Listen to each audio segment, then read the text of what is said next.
put your mark in your brain.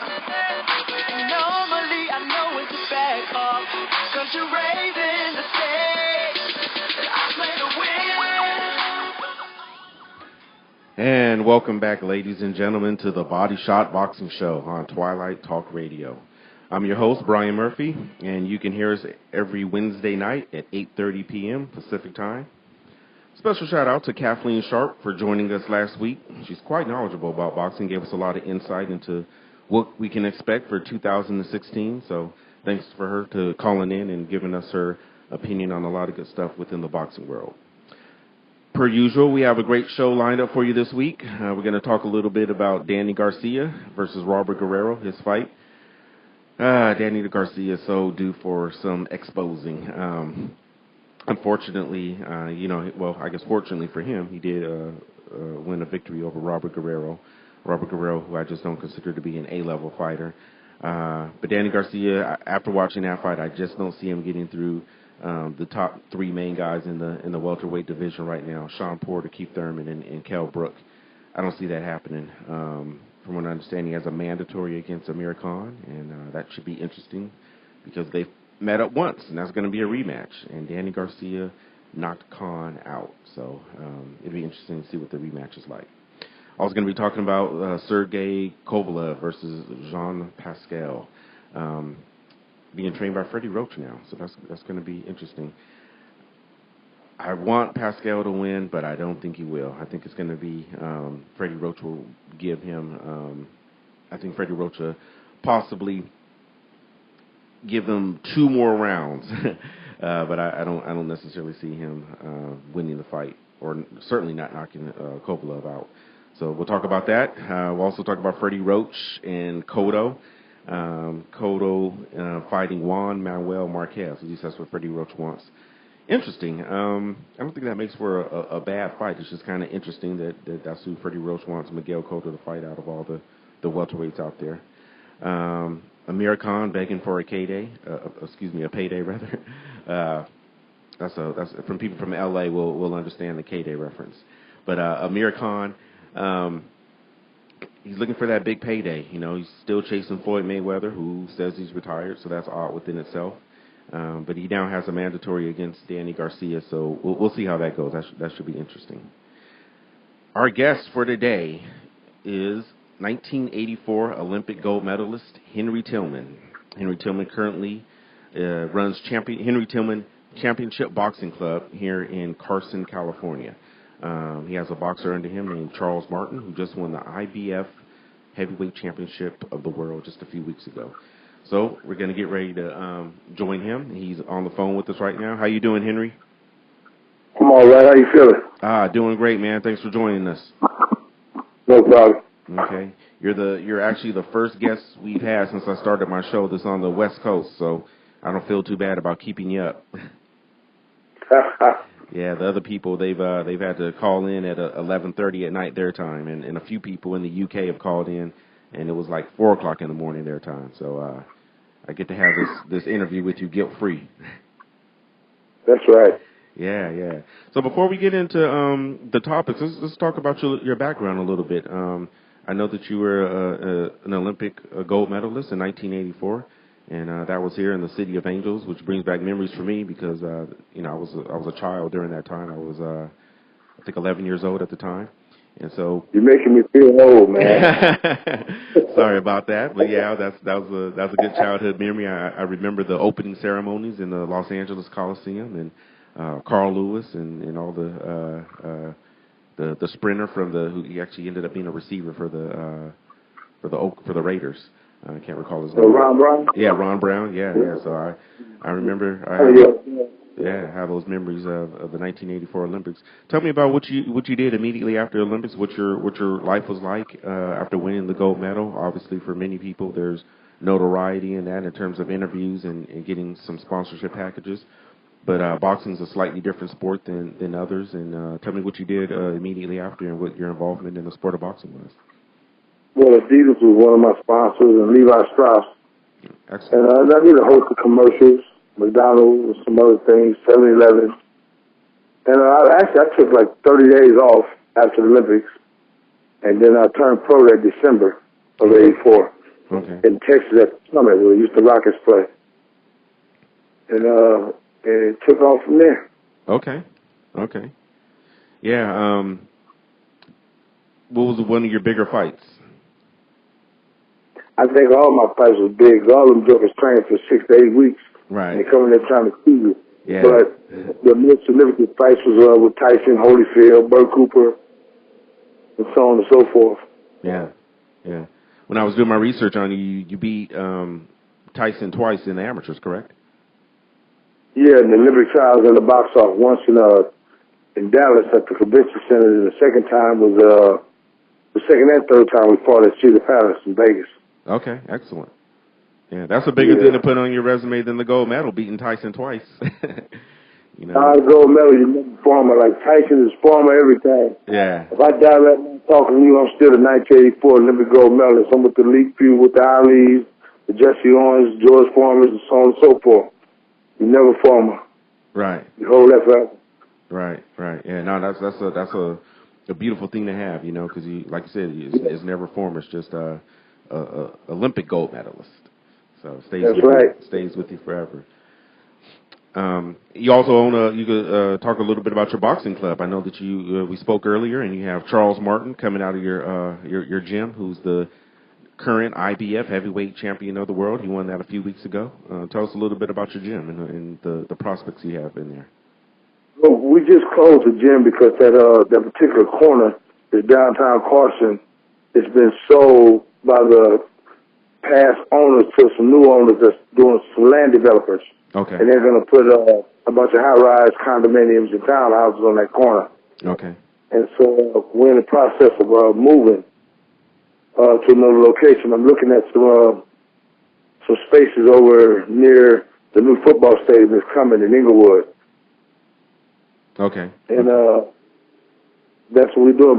But in Charles in particular, Charles trains in Big Bear, California. Okay. We take him up there to training camp for high altitude training at the Summit. Okay. Yeah. That high altitude training makes a difference. I did a marathon run it's been about 2 years ago, and the run was 10,000 feet elevation in the Sierra Nevadas. Oh, yes. And man,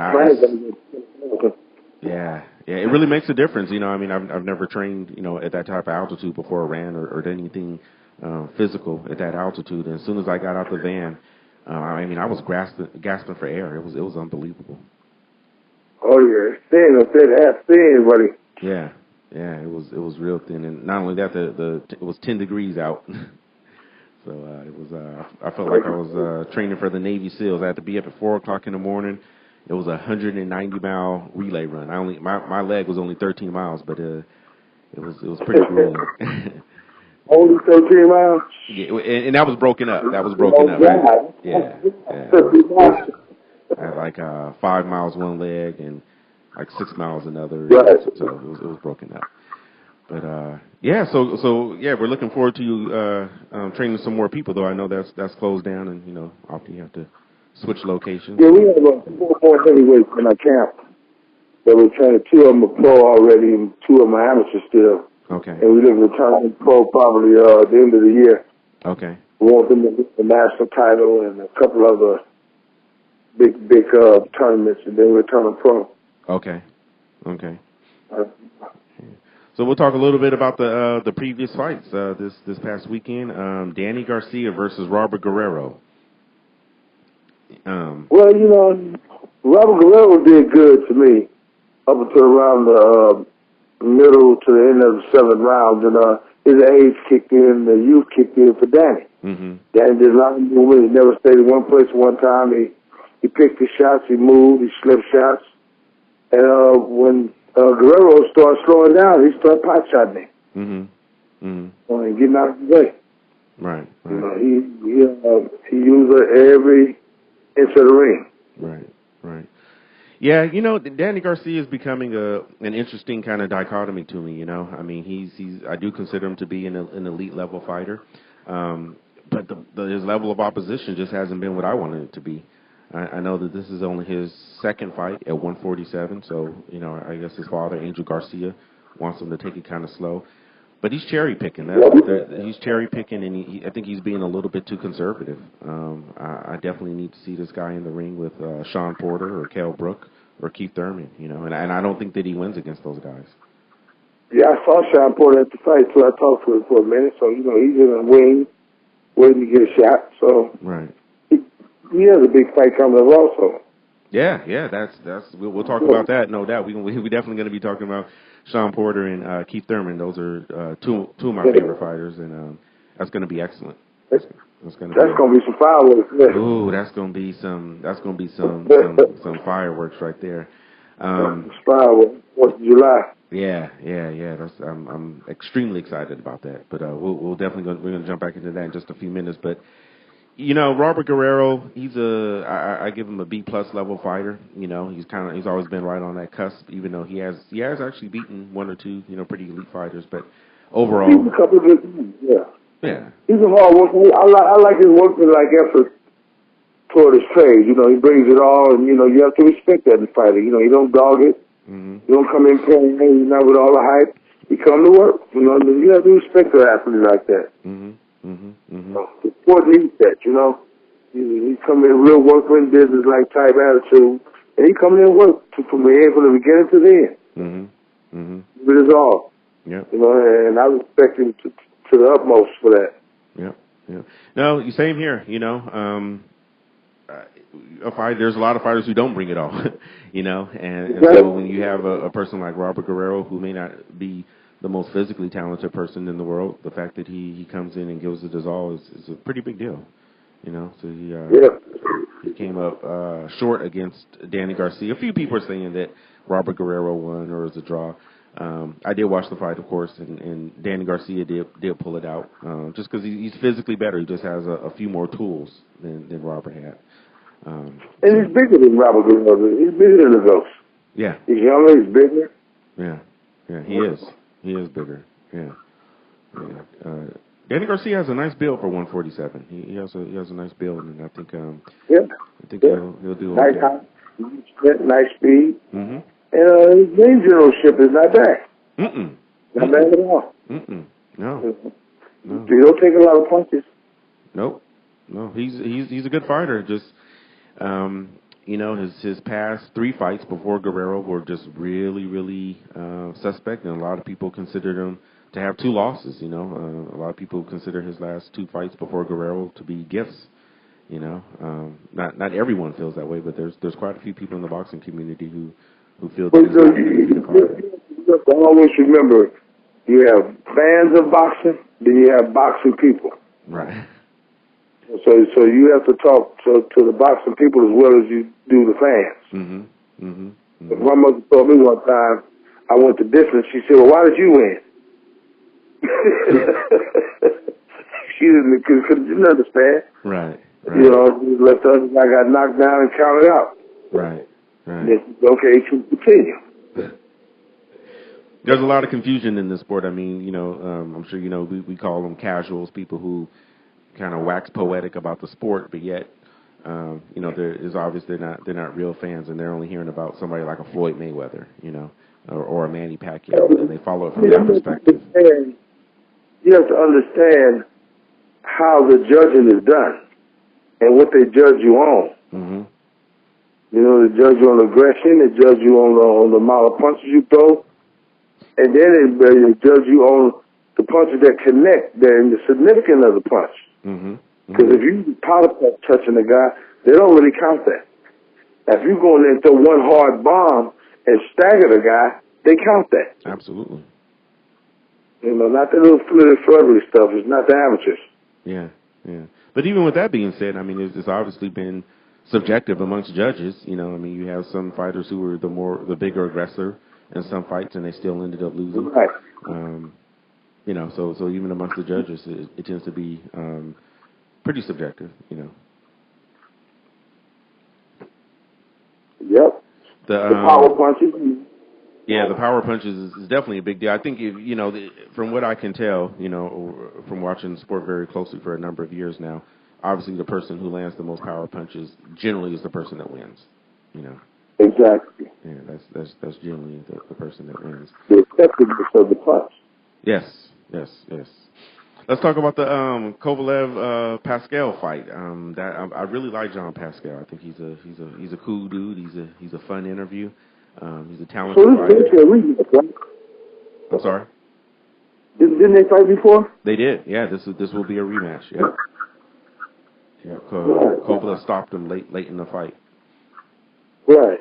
Yeah. So they're gonna battle it out again. I always did. One more time. I think it's going to be another tough fight. It is, and Pascal's being trained by Freddie Roach this time. Freddie Roach has kind of gained a reputation of taking on fighters a little bit later in their career and adding to their already pretty full arsenal, such as Miguel Cotto. Miguel Cotto obviously was a very elite fighter when he came to Freddie Roach four fights ago, and but he helped improve and brought his left hook back, and it's going to be interesting to see what Freddie Roach does with Pascal. I just think Pascal's a little limited. He's talented, but I don't think he's the pure boxer that Kovalev is. And so I think the results are not going to be too much different. So Kovalev has a very extensive amateur background also. Yes. Very. And at the high level, so you boxing at the Olympic level, you're basically a pro amateur. Mm-hmm. You fight Russians, Cubans, Germans. You fight these guys that can fight. Yeah. He had a very, very extensive amateur background. Of course, since he's been a professional, he's undefeated. And, exactly. Yeah, he's undefeated. He beat Bernard Hopkins, and Pascal fought Hopkins, and not with the same results. So. Well, Hopkins outboxed him, right? Yeah, he did. Yeah, Hopkins outboxed him. Yeah. So we'll see how that fight goes. Kovalev is a dangerous dude, Some people say that the Pascal fight, the first one against Kovalev, got stopped a little bit too early. I think it's borderline. But Kovalev was going to hurt him. Pascal wasn't quite super hurt at the time, but he had another punch or two to go, and he would have been really, really hurt. And Kovalev isn't the type of person you want hitting you upside the head. That's what I was saying about the fans. Got to understand. Sometimes the referee is looking out for the fighter's health. Mm-hmm. See, he's able to fight again. Mm-hmm. Opposed to let him fight to the end, and he wind up, leaving the ring and leaving some of his wits inside the ring. That's no good. No good at all. Yeah, and a lot of fans don't know what the referee is looking at. And that's one of the things I have to tell a lot of people about. What is the referee looking at to make a determination on whether he should stop the fight or not? First and foremost, like you said, all this happened at light speed. Yes. It's not like he had 5 minutes to figure it out and ask this guy a string of questions and then come up with his decision on whether he should let the fight continue. Now all this happens in between 8 to 10 seconds. Yep.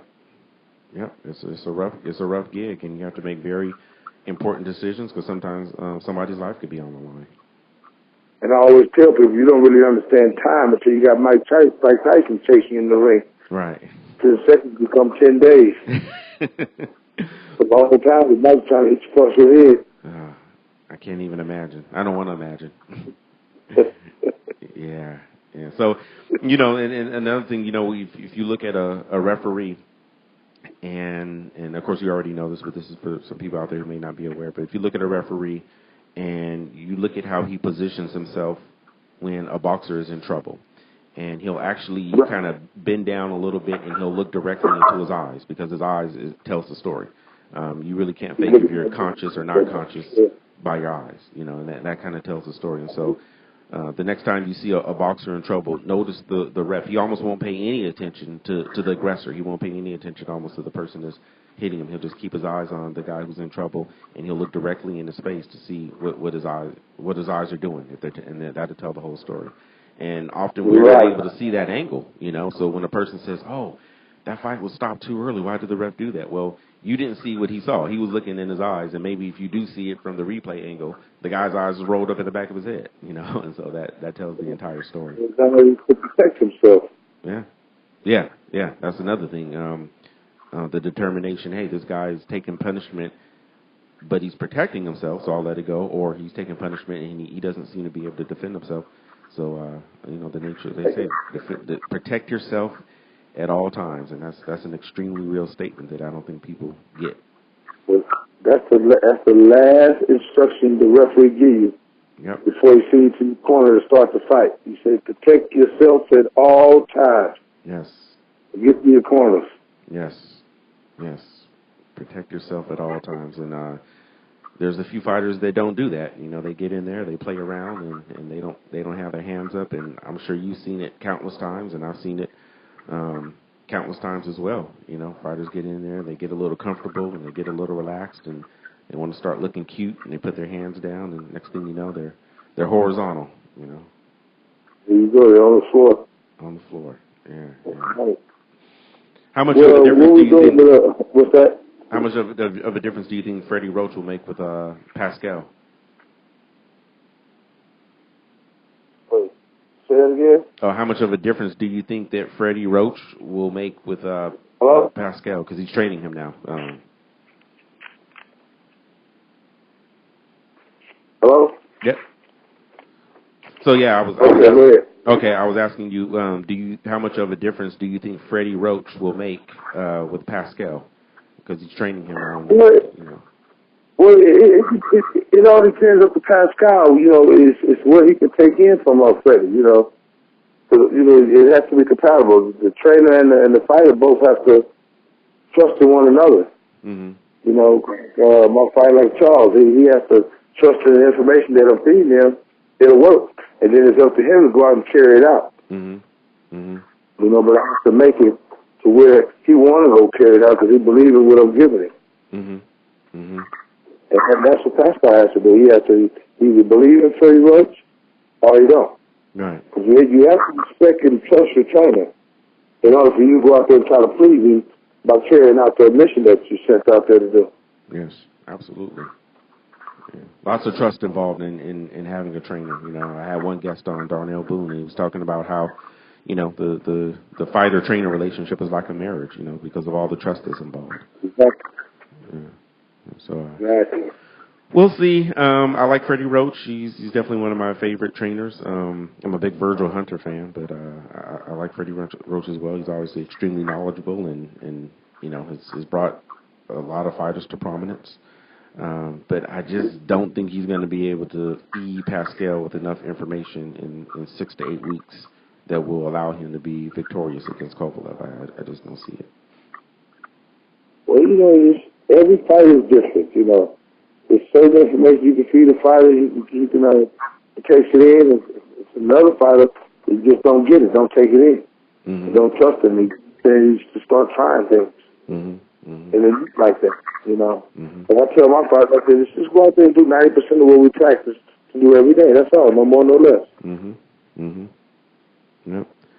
The fight game is interesting like that, not only do you have to listen to your corner, what they tell you initially and follow the game plan, but one of the biggest things about fighting and what makes big champions is changing the game plan in the middle of the fight. When your game plan isn't going the way you want it to go, this guy is doing something different, you're not landing the punches that you want to land or whatever strategy you had lined up, it isn't working. And we've seen time and time again fighters who aren't able to adjust, and then they end up losing the fight, or fighters that are able to adjust and they're able to come back and get a victory, Right. Well, that's a big factor in winning and losing is being able to make the adjustments. Because no matter how you train for a fight, that don't mean that guy's going to come out and fight like that. You can look and study all the film and tape you want. And so that's what I like about Charles. Charles really don't fight the same every time he come out. He's come out and he's doing something different. Something new.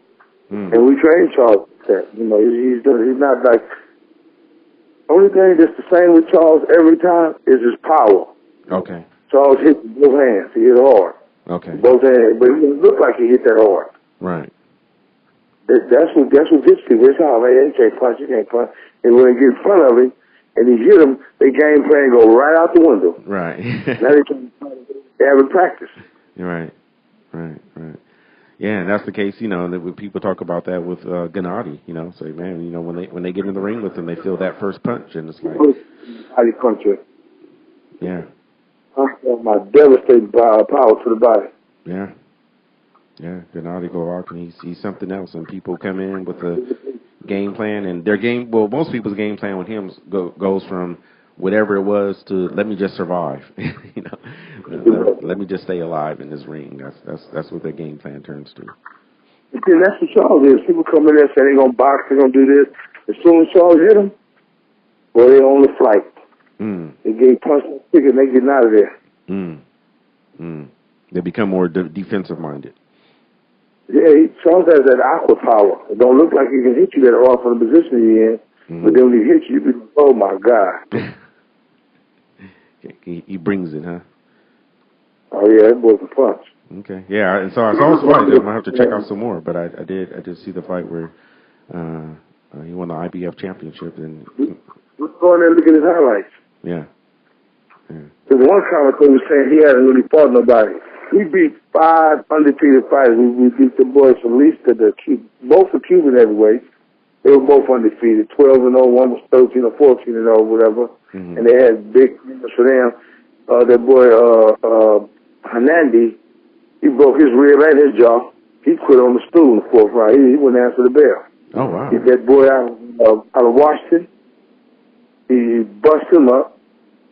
And then he took Alex Flores' belt, the NABO heavyweight belt. He stopped him body shot in the 3rd round. In his own yard. Quit on the stool, huh? Yeah. Wow. Okay.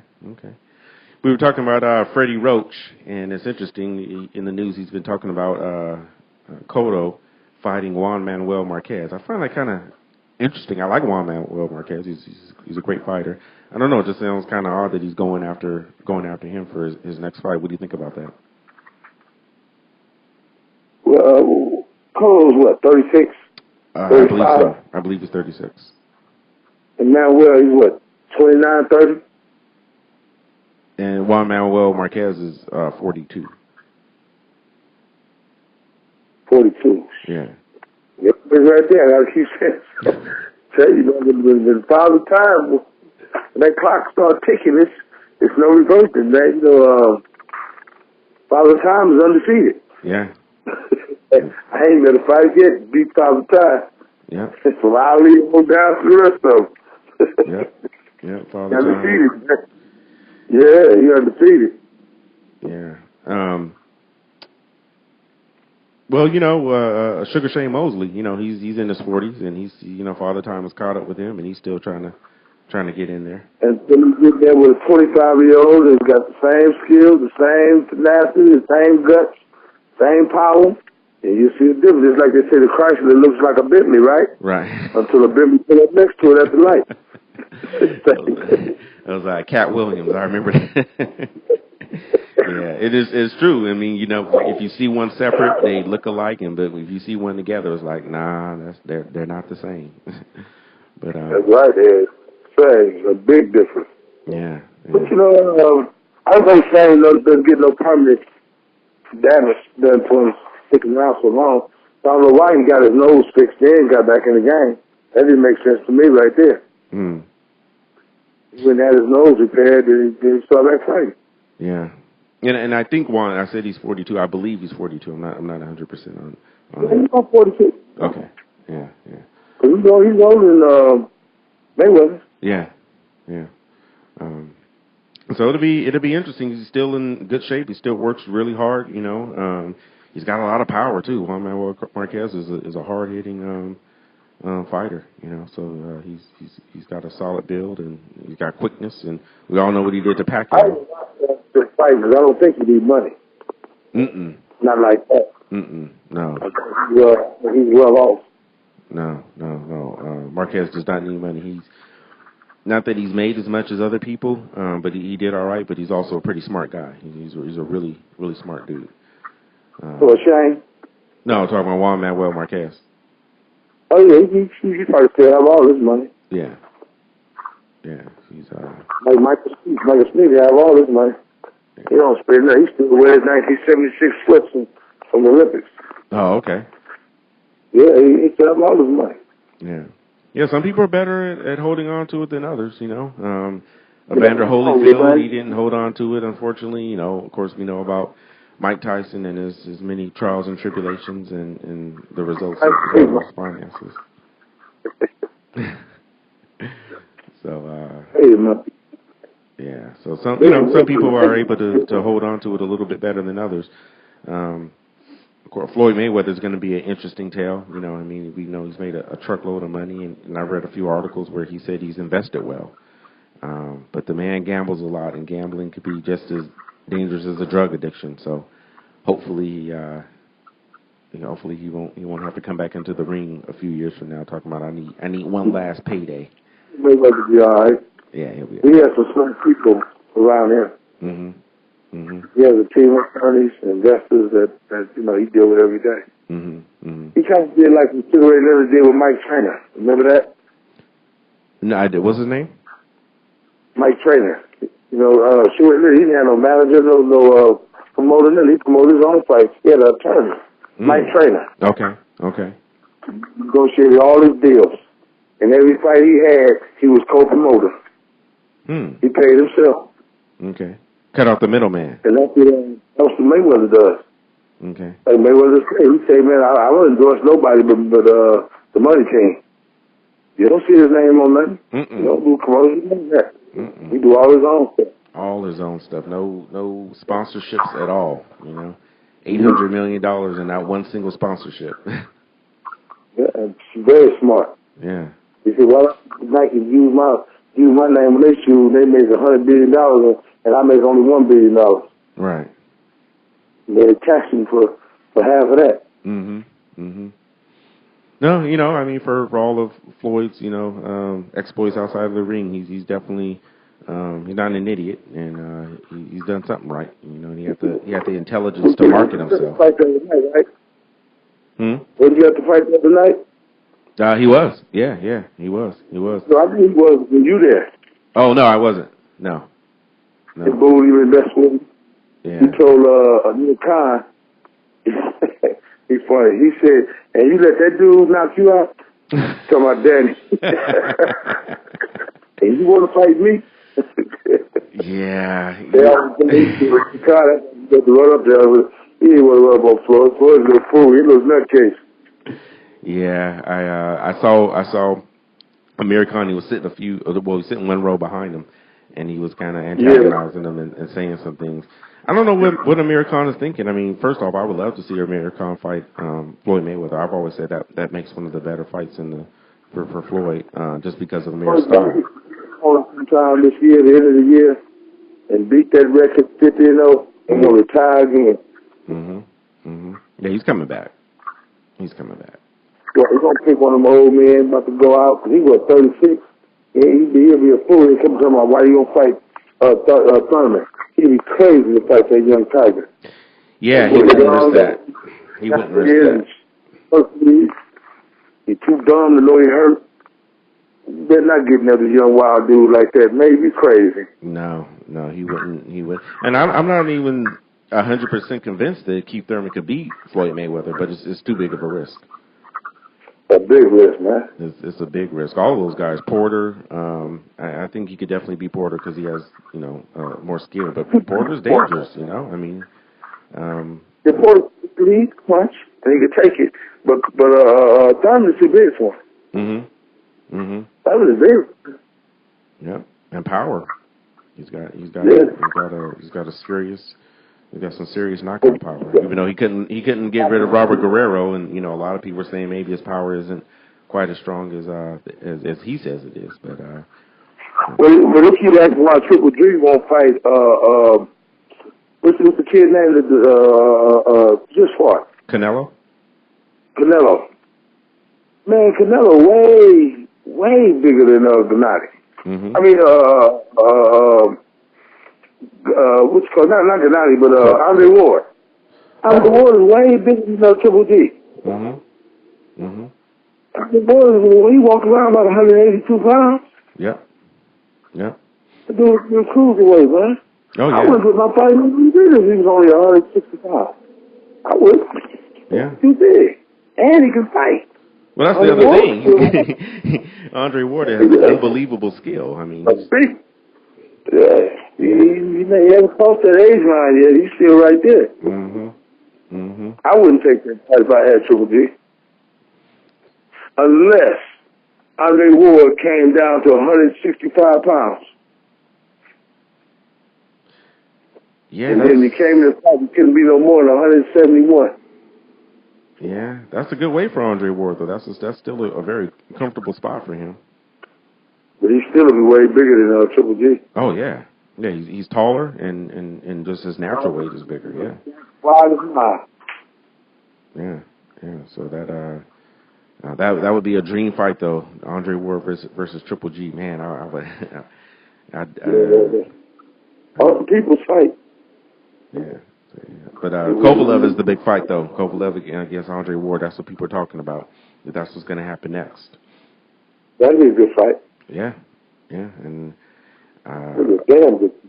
damn good fight. And most people have Kovalev, but I have Ward still.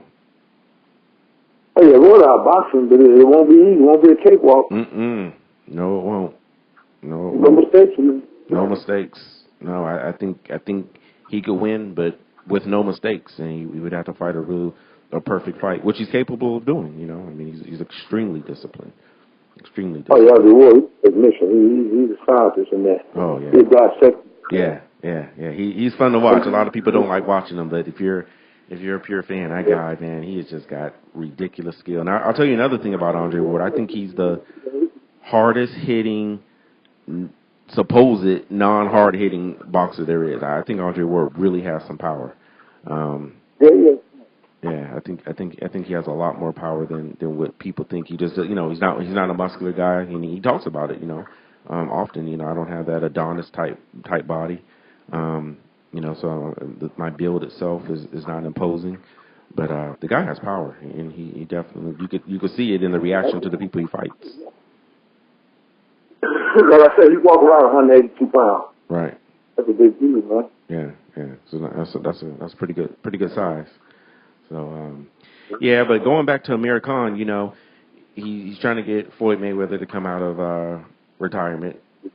And he's not going to fight Amir Khan if he does come out of retirement. So that's easy. $10 in his pocket. Yeah. He's looking for a payday. That's all. Amir Khan's looking for a payday. I hope he is in this rough ass sport. He better be looking for a payday. If any other reason, he can get his ass out of there and fast. Right. Yeah. But Amir Khan's fun to watch, though. He's fun to watch because of his hand speed. Just that blistering hand speed is unbelievable, and he has holes in his game. Yeah, he's fast. Yeah, he's fast. He has holes, though. He's not a perfect fighter. He has gaps in his game, but he's fun to watch. I really, and most people like watching him because that hand speed and those combinations, man, they're blistering. I want you to put Charles on here next. When is your next show? Next week? Next Wednesday. Next Wednesday. I'm gonna see if I can get Charles on there for you. Absolutely, man. Yeah. We're probably gonna fight in April on Showtime. Okay. No, absolutely, man. I'd love to have him on. Chop it up. They sent me 3 names to fax today to look at. Okay. We got. Okay. In terms of potential opponents? Yeah. Okay. Yeah. Are you able to say who they are or not yet? No, not yet. I don't want to say just now, Right. That's the sweet thing for this game, Right. Keep it. For me and Coach Jamal, that's Charles, the other trainer. Okay. Coach Jamal Abdullah. We both train Charles. Okay. Yeah. I'd love to have him on. Yeah, I should get him and Coach Jamal on. Okay. Next week. Charles is back. I think he's back Friday or Saturday. I'm not sure which one. One of them days. I got to call him and see when he's coming back. Okay. Yeah, that sounds good to me. With his son. Okay. From what I could tell, your involvement in the sport of boxing seems to be leans towards the heavyweight division the most, especially with Charles Martin. Well, give me your thoughts on the heavyweight division right now. I like the heavyweights. Yeah. They make the money. Yeah. We fight for the heavyweights back in the game. Mm-hmm. Yeah. And the paper. Yeah. Who you like in the division right now? Who stands out to you? Who you think's a good prospect? Who you think's going to be the next big thing? I know obviously you're pulling for your man, but who else out there do you feeling? Well, that's what's good about the heavyweight division now. It's exciting back in that kid. You got that kid Anthony Joshua out of London. Mm-hmm. You got that Luis Ortiz. Yep, Luis Ortiz from Cuba. Uh-huh. Yeah, from Cuba. You have the boy we just beat. He's not a bad fighter, man. Mm-hmm. Blaskoff. Mm-hmm. And you got Becken. Becken is zooming in there. What's the boy Tyson Fury? Mm-hmm. You still got Crisco hanging there on the glass leg. Yep. You know, but he still put asses in the seat. Mm-hmm. You know, he's still a $30 million fight. Oh yeah, yeah. I mean, he looked horrible in his last fight, but let's not make any mistake about it. If Klitschko gets in the ring with any of the top 8 people, you know, it's possible he can knock them all out, including Tyson Fury. You know, I really think that Klitschko had a bad night. Sometimes when you're on the top for so long, you get bored. Mm-hmm. And you need somebody to come and put that spark back in you. Mm-hmm. And say, we're here with that long. I'm telling you, it's not a moment go by. He's not training hard doing something trying to get his belt back. He had that mandatory with Tyson Fury. That's how we wound up fighting for the IBF, but they stripped Tyson Fury. So I would have threw it away too. I said, man, I had his damn belt. You know, we to fight Glasgow for $3 million. And he gets an automatic $20 million to fight Klitschko in a rematch. Man, I said, what made him even think that long? It took him a week to make that decision. It took me 10 minutes. Right. That belt would always been in the mail here, right down to the commissioner's office. Nah. They still have the WBA and the WBO. Mm-hmm. Mm-hmm. Yeah, because Klitschko had all had those 3 belts: IBF, WBA, and WBO. Yep. Yep. And that was his mandatory with Glasgow. And so we was number 3. So that made it mandatory for Glasgow had to fight us. That's how he wound up fighting us. Oh, okay. Okay. I was wondering. Okay. Yeah. That happened. All right. Because the belt became vacant. Mm-hmm. Mm-hmm. I knew it became vacant, but yeah. So we have a year to make our mandatory. We're going to fight 2-3 more times this year. We'll probably fight April. We'll probably come back and fight again in late July or middle of August. And then we'll have a mandatory probably in about December. Okay. Just some money. Okay. Who do you think has a better chance of becoming more prominent, Deontay Wilder or Anthony Joshua? Well, it depends. It depends the road they take. You know, you got some bumps out there in the heavyweight division now. Ain't no smooth sailing for nobody right now. Mm-mm. Like Charles is a sleeper. My kid is a sleeper. Mm-hmm. Mm-hmm. He gonna fool a whole lot of people. Mm-hmm. They talking that Bebop. When they get in front of Charles, Charles is a big man. That boy can punch and he's fast. Right. He has good movement and good ring generalship. You know, Charles not easy to fight, man, and he's a southpaw. Right. Yeah. Well, that really mixes it up. Yeah. You know, so he ain't just no go walking at this blowing Charles, he gonna fall over. Right. Yeah, that Charles really. gonna try to break everything on the side of your head when he hits you. He got bad attention on his punch. Yeah, he's a good sized guy too. And what's interesting about the heavyweight division is these guys are monsters, man. These guys are monsters. And you know, if you're 6'1", 215 pounds, and you're an excellent boxer, you may not have a chance right now. You know, just only because you're too small. Big, man. Yeah. I mean, you know, Mike Tyson, 5'11", 210. You know, he had unbelievable skill. But if you're a really skilled fighter at 210 pounds, you know, that's a nice sized guy. But you're not going to have much of an opportunity to do too much. I have looked at him 9-0 with 9 knockouts. He's 6'7", and he just got back and gave me 275 pounds, and we're going to get him back down to 250. Whoa. And I mean, he bullets. with either hand. Man. It's huge. Yeah. You gonna put me in give me about another year with it. Okay. Okay. Another year. You gonna put me? Okay. Yeah, there's a lot of people out there in there that, you know, Tyson Fury he's listed at 6'9". I don't think Tyson Fury is 6'9" though. They got him listed. Tyson Fury, he's about 6'7" and a half. Yeah. He's not 6'9" though. No. That's Magic Johnson, man. Right. I know. He's not. You can't be. Saw him in New York at the Barclays Center. I just saw him. He stood right up. He could have jumped on the ring and came and shook Charles' hand after Charles won.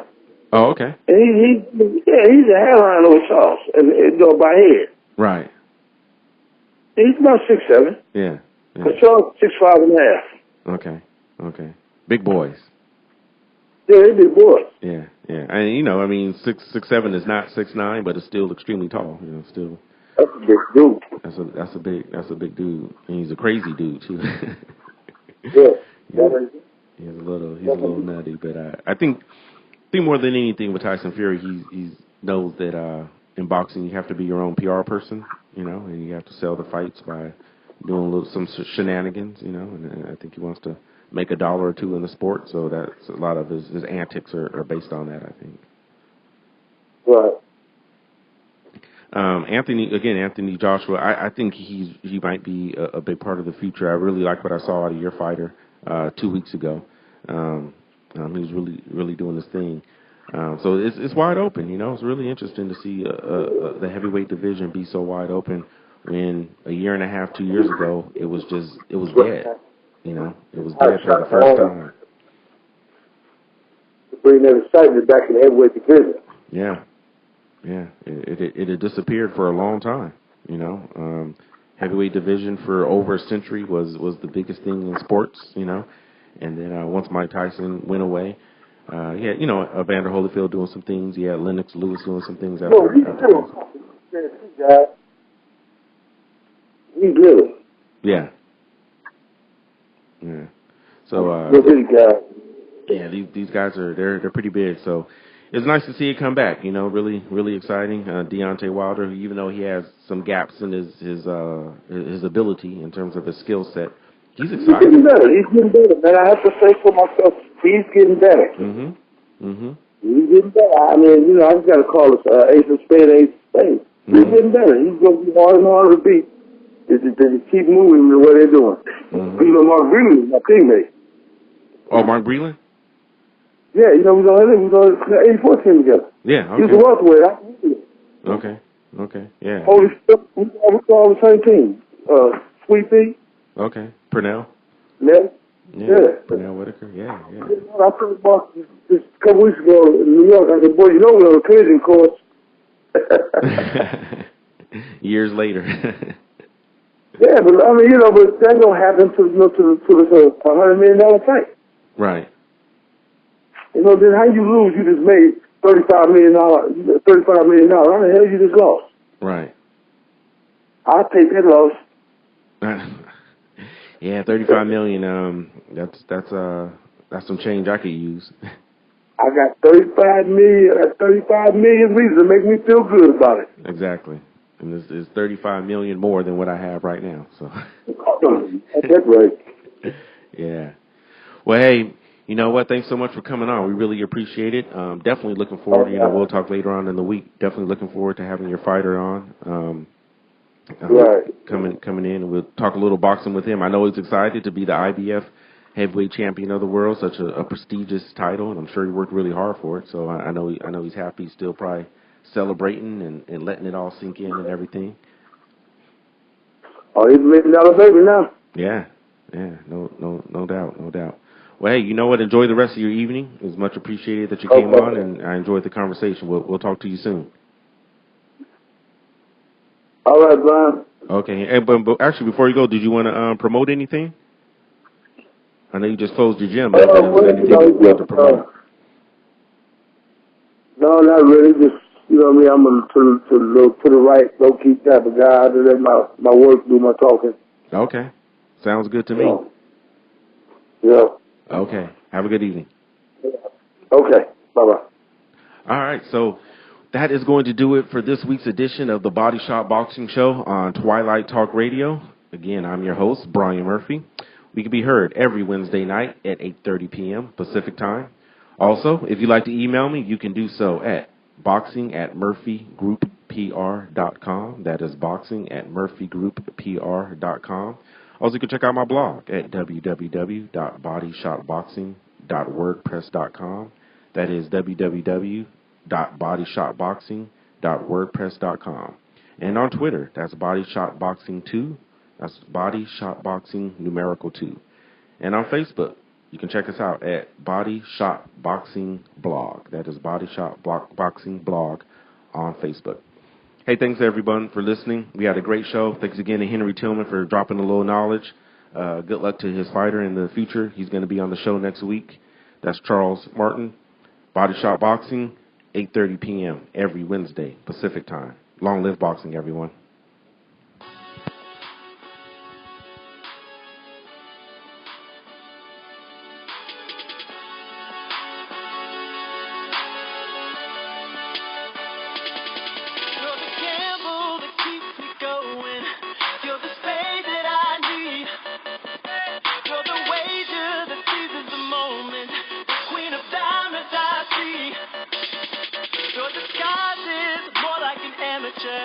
But you're marked in